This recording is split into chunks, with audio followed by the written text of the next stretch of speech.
Ny mofinaina isan'andro atolotry ny mpitandrina rakotina valina maoly.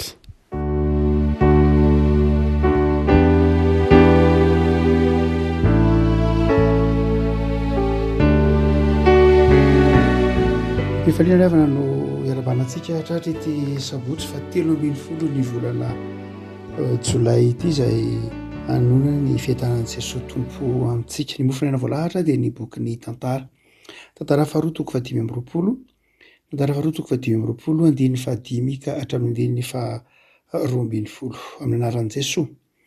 Ary novoriany Amazia Joda ka nalahany araka ny fianakaviany avy, dia araka ny mpifehy 1000 sy ny mpifehy 100 avy amin'ny Joda sy ny Benjamina rehetra. Dia ny sainy ny hatramin'ny 20 taona no miakatra ka olona 3 hetsy voafantina no vitany, izay azo nalefa nafika sady nahatandefina sy ampinga lehibe. Ary nisy lehilahy mahery iray hetsy tamin'ny Israely no karamainy talenta volafotsy 100. Nefa nisy lehilahin'Andriamanitra tonga tao aminy ka nanao hoe: ry mpanjaka, aza vela hanaraka anao ny miaramilan'ny Israely fa tsy ombany Jehovah ny Israely dia ny taranaka Efraima rehetra.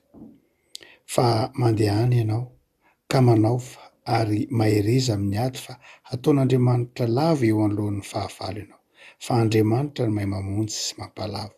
Fa hoy Amazia tamin'ilay lehilahin'Andriamanitra: ka ataontsika ahoana ny amin'ny talenta 100 nomeko ny miaramilan'ny Israely? Ary hoy ilay lehilahin'Andriamanitra taminy: Jehovah mahay manome anao mihoatra lavitra noho izany. Dia navahany Amazia ireo miaramila tonga teo aminy avy tamin'ny Efraima ireo mba hody indray, ary nirehitra mafy ny fahatezerinareo tamin'ny Joda dia lasa nody izy sady tezitra indrindra. Ary Amazia nitombo hery dia nitarika ny vahoaka ka nakany amin'ny lohasan-tsira, ary nahafaty iray alina tamin'ny taranak'i Seir izy, ary ny iray alina sisa nataon'ny taranak'i Joda sambo belona dia nentiny tao an-tampon'ny atsambato ary nafariny tao ka motsamotsana izy rehetra. Ilay masonao manomasinana ny fahamarinana ny teninao no fahamarinana. Amen.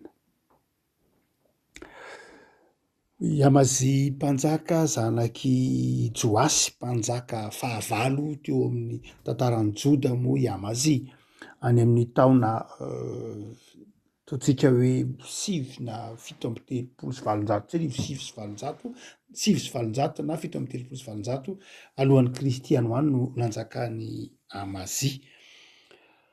Niavaka Amazia tamin'ny lafiny hoe na dia novonoin'ny olona aza ny ray ny Joasy zany dia tsy de nanana toe-po namalifaty loatra izy, tsy de tena nanana an'izay loatra izy, na de teo ara zay noho ny tenin'Andriamanitra, noho ny afatr'Andriamanitra dia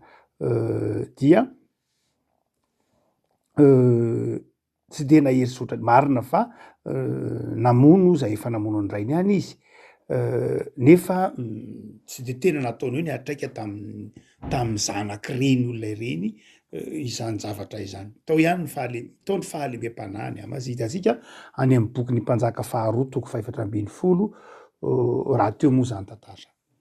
Fa izay resahana momba ny toetrin'ny Amazia dia izao revako malala, toy nanana fahavalo dia ny zanak'Israely zany ny Edomita, ny Seira dia nanana fahavalo, ny didin'ny fahavalo ramin'ny Joda. Matetika famerentsika moa hoe nizara roa ny fanjakan'i Israely, ny fanjakana avaratra ny Joda, ny Efraima na ny fanjakana avaratra zay nisy an'i Efraima sy ny namany, ary nisy ny Israely zany, atao hoe Israely, fa ny fanjakana atsimo kosa dia nisy ny Joda, nisy an'i Benjamina sy ny namany. Joda sy Benjamina ihany moa ny fanjakana atsimo. Dia tsy de voatery hoe ndraindray misy fotoana izy ireo mifankahazo, ndraindray tsy mifankahazo. Etona dia tojo fahavalo ny fanjakan'ny Joda, any hoe Benjamina sy Joda miaraka zany fanjakana atsimo zany, tojo fahavalo. Ary dia dady hevitra zany i Amazia amba hoentina miady amin'ny fahavalony. Dia ndrefesiny nijereny ireo tovolahy, ireo matanjaka tao aminy, dia misy maro 3 hetsy ny filazan'ny andininy fahadimy azo hoe dia lehilahy 3 hetsy ny voafantina afaka miady matandefina sy matana pinga lehibe. kanefa kosa manoloana zany de natsiaro ihany Amazia hoe ohatrany tsoampy raha telo hetsy manoloana ny ny Edomita, ny Seira zany tsoampy zany. Dia nanakarama izy, zany hoe naka fomba fiteny manao hoe nampikaramanady izy. Ary pikaramanady zay tsy iza tsy akory fa nalainy tamin'ny Efraima, nalainy tamin'ny fanjakana avaratra zany tamin'ny Israely. Dia naka olona mahery ndray hetsy izy dia karamaina talenta volafotsy zato reo pikaramanady reo. Efa akaiky ny ady fa omby mihitsy ny ady no nisy mpanompon'Andriamanitra, nisy lehilahin'Andriamanitra nyteny taminy manao hoe tsy omban'Andriamanitra ny miaramilan'ny Efraima, ny Israely ka raha izahay ianao averina mody izy fa tsy omban'Andriamanitra io. Sadaikatra ihany Amazia miteny ahoana moko ny vola nge efa lasa efa ny karamany efa lasa anao nge pikaramy de ahoana ny vola efa lasa na maika any Amazia zany teny hoe ahoana le vola lasa, tsy le fandresena ihany fa hoe de ahoana le vola lasa. Dia mahafinaritra be ny teny nentin'le lehilahin'Andriamanitra nampahiry azy manao hoe Jehova mahay manome anao mihoatra lavitra noho zany fa avereno izy. De nino Amazia dia naverina ny Efraima na ny miaramilan'ny Israely, reo rahetsy zany, mazava ho azy ny vola tsy niverina, na izany ary de tezitra ihany reto miaramila ny Efraima reto tezitra, inona moa ny antony nahatezitra azy, izy tsy niady ve, ino ny antony nahatezitra azy, asa fa raha ny tokony ho izy dia ny vola tsy nalainy Amazia tsy tokony ho tezitra izy, fa tena le fanody any amin'ny taniny izy tsy niady, tsy nanao na inona n'inona fa ny karama nefa ny raisiny ihany, tsy hoe nalaina ny karama ny fankarama ny raisiny ihany, azay no afatahana hoe tsy nadio fo izy. Marina ny tenin'le lehilahin'Andriamanitra hoe tsy andany aminao Andriamanitra, tsy andany amin'ny Efraima Andriamanitra satria tsy madio fo ro miaramila ny Efraima na reo miaramila ny Israely zay hanampy ny tafiky Amazia tsy madio fo satria raha madio fo izy de tokony misaotra fotsiny de mahafinaritra zany fa de alefanao mody zay ka dia tsy ady zany zay fa dia aleo zay ody na naveriny ny vola tsy naveriny ny vola ny karamany fa tezitra izy ary ndrehitra mihitsy ny fahatezerana ny filazan'ny andininy faraika ambin'ny folo faharoa ambin'ny folo. Dia eo no ahitana hoe tsy nadio fo izy, eo no ahitana hoe tsy hitan'Andriamanitra teny meloa, hitan'ilay lehilahin'Andriamanitra teny meloa hoe lasa olana ho anao ry Amazia fa alao izy ody. Dia nandresy ihany moa i Amazia satria nomban'Andriamanitra izy. Inona ny zavatra ampianariny ity tantarany Amazia ity amintsika amin'izao andro iainantsika etriny zao manoloana no hevitra efa fantatsika mamakivaky ty volana Jolay ity. Ny tenin'ny tompo ho takatritsika de zao tsy ny vola akory ny zava-dehibe amin'Andriamanitra, tsy ny abetsaky ny vola akory, tsy zay ny rehefa hampandresy Andriamanitra de zao tsy arakaraky ny abetsaky ny vola eo am-pelantanantsika na arakaraky ny abetsaky ny fitaovana eo am-pelantanantsika fa rehefa hampandresy Andriamanitra de hampandresy fotsiny zao. Ary dia izay toetsainy zay no tian'Andriamanitra ho takatry Amazia raha naneraka lay lehilahy izy manao hoe mandehanana zao amin'ny Amazia fa tsy hoe nanakarama olona izy akory de mandresy fa ny fiankinana amin'Andriamanitra ny tena zava-dehibe.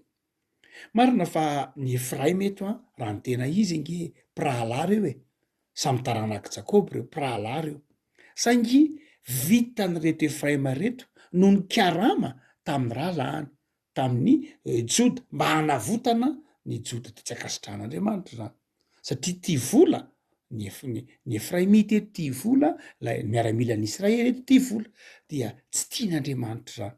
Andriamanitra asaivo mody izy, aza mentehitra amin'ny olona ty vola ianao, aza mentehitra amin'ny olona tsy meritreritra fa tsy vola ianao fa ny olona ty vola, ny olona ty vola de zao tsy azo anteherana fa avadiny amin'ny fotoana tsy eritreretany ianao. Zay mahatokany hoe asaivo mody izy hoe lalan'Andriamanitra satria ty vola.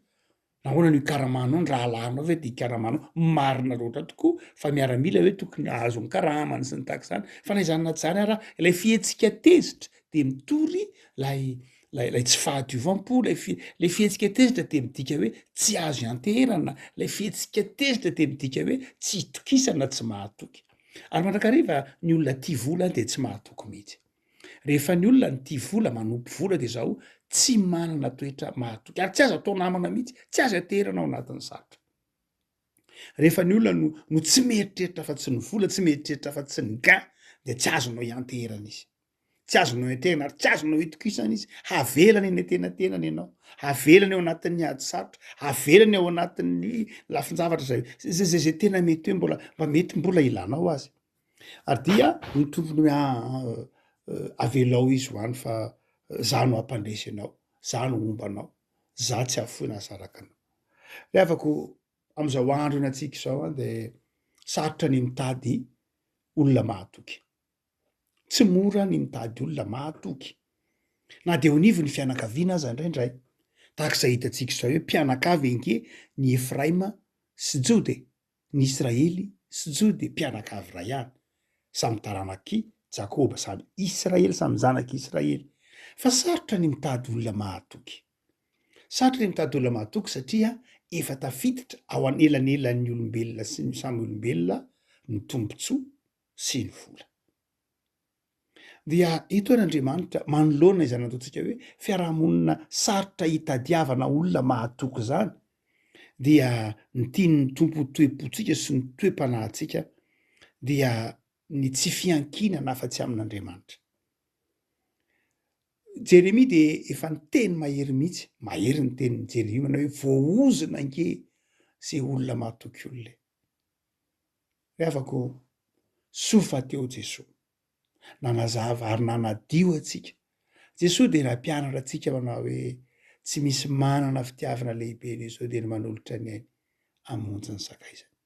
Ny fibebahana, ny fandraisantsika an' Jesosy nahatonga atsika, nahatonga an'ity fiarahamonina misy atsika ity ho niova. Raha tsy zany de mbola tavela tao am'izany fiarahamonina anjakan'ny vola izany ihany sika. Sofa efa tonga Jesosy.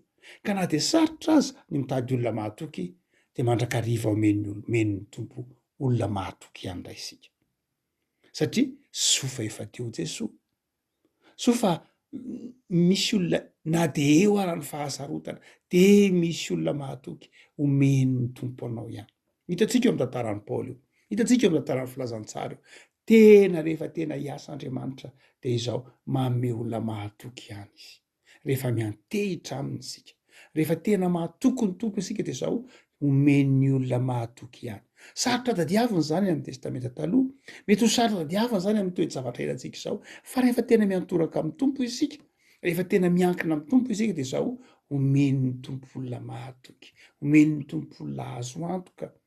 Ary eo am'teny hoe azo antoka de izao tsy hoe anjely akory, tsy zay loatra, fa olona zay tianao, olona azonao ianterana, olona azonao iankinana tahaka reto izay ambaran'ny tantara faharoa reto. Le afako sabotsy ny andro, farana ny herinandro. Mametra-panontaniana aminao ny soratra masina.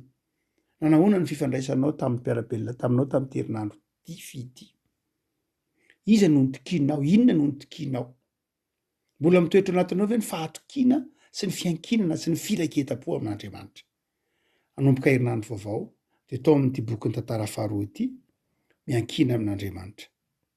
Ary aza miankina amin'ny herinao, aza miankina amin'ny fahalalanao, aza miankina amin'ny fahazavanja, aza mitoky amin'ny olombelona fa miankina amin'Andriamanitra. Fa rehefa miankina amin'Andriamanitra anao am'zao herinandro fa manomboka izao de mahatoky fa omeny olona mahatoky anao, omeny mpiara-miasa mahatoky anao, omeny olona azonao ianterana ianao. Fa ny faharoa sady faran'izay aseho antereny sotra masina ity dia ny fomba fijeritsika amin'ny antsoina hoe maty antoka. Nandray lôjikatsika dia lôjikana ataontsika hoe comptabilité mandrakariva, hoe tena maty antoka be aho satria talenta zato zao a tokony very fotsiny, le fandresena ho azoko ihany fa ahoana ny volako very fotsiny. De ny tompo eto namaly manao hoe Jehova mahay manome anao mihoatra noho izany. Izany toe-panahy zany dia tian'ny tompo ho toe-panahinao.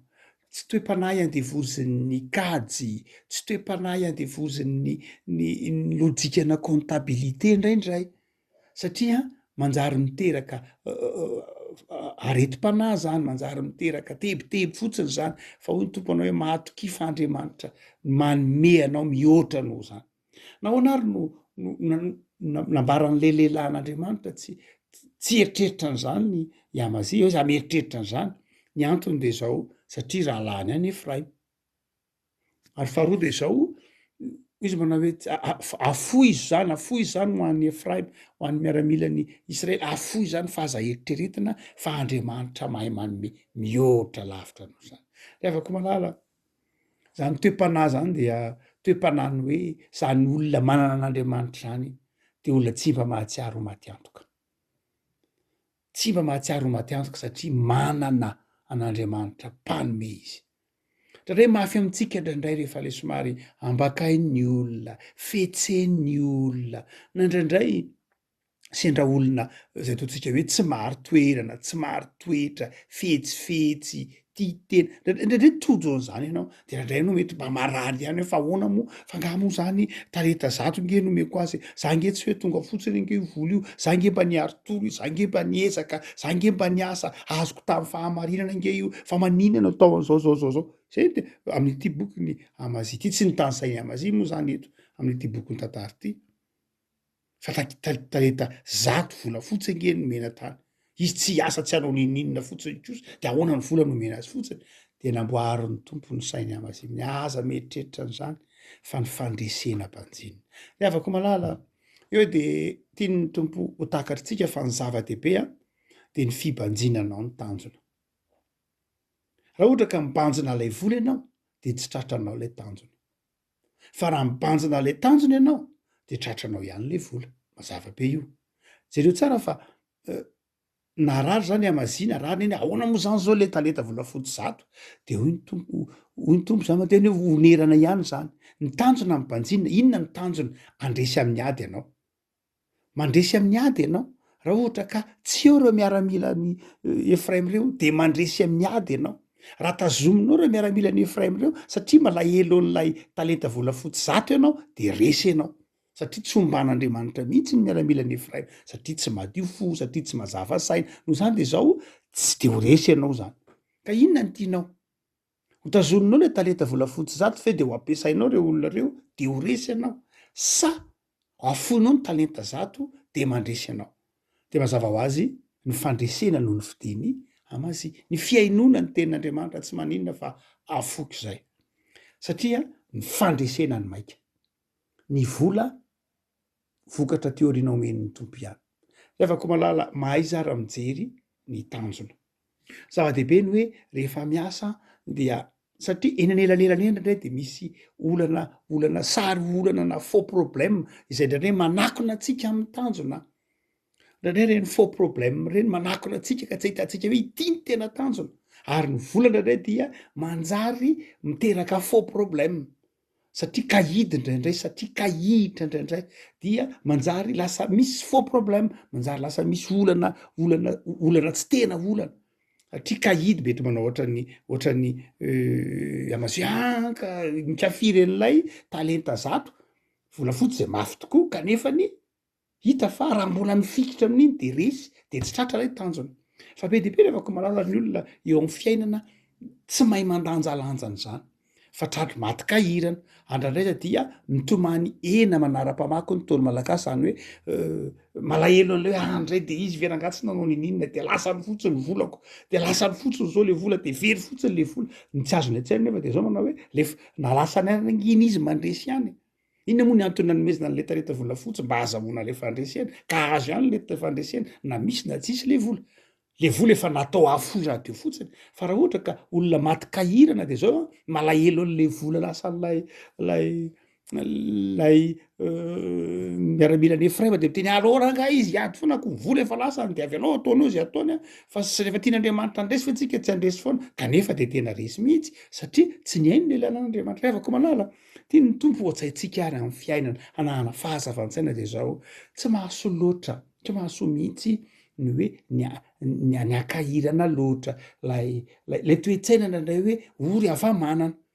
Raha ohatra ka ory avamanana tahaka ny Amazia mity manao hoe tsy foikona nga volako fa tatemy volako fa izany toe-tsaina ory avamanana zany mihitsy tiany ny tompo le zao ny rehefa nomena ho azy de avelao any, tsofirano ho azy iny, azarahana lahelo fa omena fandresena ianao, omena Andriamanitra foana ianao, azarahana lahelo zany toe-po zany izay tiany tompo hanana antsika.